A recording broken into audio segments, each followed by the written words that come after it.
दोस्तों, शादी साथ निभाने के लिए नहीं की जाती, झगड़ा और बहस के लिए भी नहीं की जाती। शादी तो जीवन साथी चुनने का असली मतलब होता है। दुख सुख में साथ रहना, हर बात पर बहस करना नहीं होता। प्रेम वो नहीं है जो पहला हो, अरे प्रेम तो दूसरा हो या फिर तीसरा हो। प्रेम तो वो है जिसके बाद कोई प्रेम ही ना हो। अगर आप सही हो तो कुछ साबित करने की जरूरत नहीं है और ना कुछ साबित करने की कोशिश करो। बस जिंदगी में सही बने रहो, गवाही तो खुद वक्त दे देगा। विवाह समाज के लिए नहीं, स्वयं के लिए करो, क्योंकि एक चुनाव आपका जीवन बदल सकता है। दिखाने के लिए नहीं, साथ रहने के लिए विवाह करना चाहिए। दोस्तों, शादी हमेशा अपनी पसंद की लड़की से ही करनी चाहिए, क्योंकि घर वालों का क्या है, वो तो 1 साल बाद खुशखबरी सुनकर ही खुश हो जाते हैं। जब आपके बच्चा होता है, पति से ज्यादा अपना कोई नहीं होता। एक उम्र के बाद बेटियां माता पिता के ऊपर बोझ बन जाती हैं, लेकिन एक पति ही है जो मरने के दम तक कठिन मेहनत करता है पत्नी को अच्छे से रखने के लिए।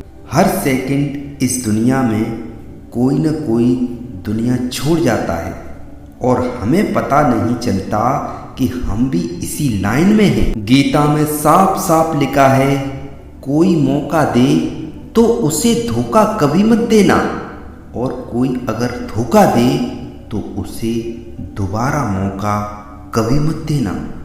बाप का घर बेचने में कुछ ही समय लगता है दोस्तों, पर खुद के दम पर वही घर बनाने में सालों लग जाते हैं।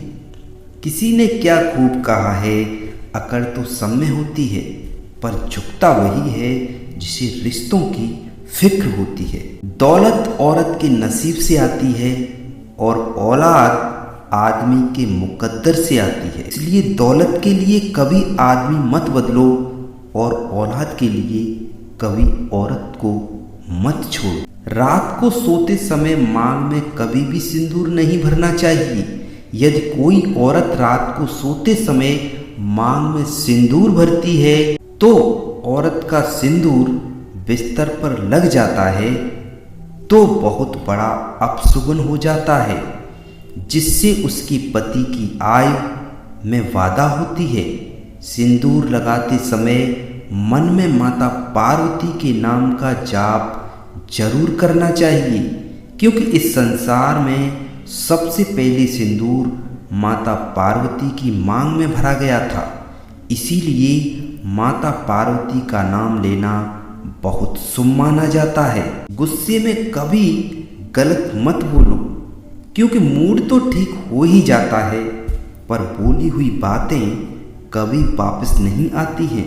औरत समझदार अगर नहीं हो तो घर टूट जाता है, आदमी न हो तो औरत टूट जाती है, और दोनों समझदार न हो तो बच्चे का भविष्य ही बिखर जाता है। जिसको किसी से कुछ नहीं है इस संसार में, जिसको किसी से कुछ नहीं चाहिए इस संसार में, वो किसी से दबेगा भी नहीं।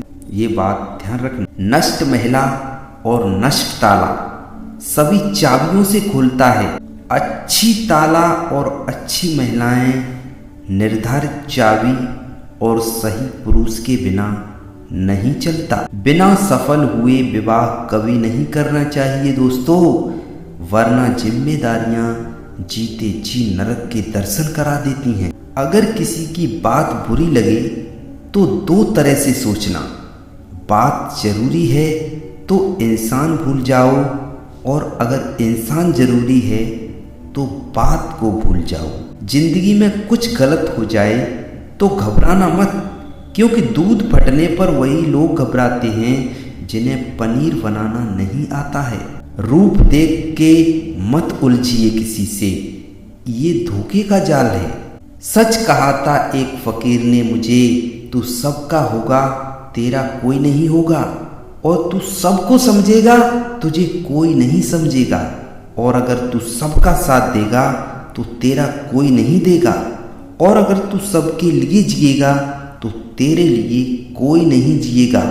इसलिए सिर्फ अपने लिए जियो और अपने लिए सोचो, जीवन सही चलता रहेगा। शादी के बाद पति पत्नी को एक दूसरे की कमियां निकालना और झगड़ना मूर्खता होती है। समझदारी इसी में होती है कि गलतियों को सुधारा जाए और घर को संभाला जाए, क्योंकि झगड़ों से सिर्फ समस्याएं ही पैदा होती हैं। अगर बिना लड़े हक मिल जाता ना तो कभी महाभारत होता ही नहीं। इसीलिए अपना हक के लिए लड़ना पड़ता है। इस दुनिया में जब पति साथ नहीं देता है तो परिवार का हर छोटा बड़ा सदस्य उसे दबाने की कोशिश करता है। पति के साथ के बिना वो सिर्फ घर के नौकर बनकर ही रह जाती है, क्योंकि ना उसका पति उसके हक की बात करता है और ना ही उसे करने देता है। फिर वो धीरे धीरे टूट जाती है ना वो अपना ख्याल रख पाती है और ना अपने बच्चों का।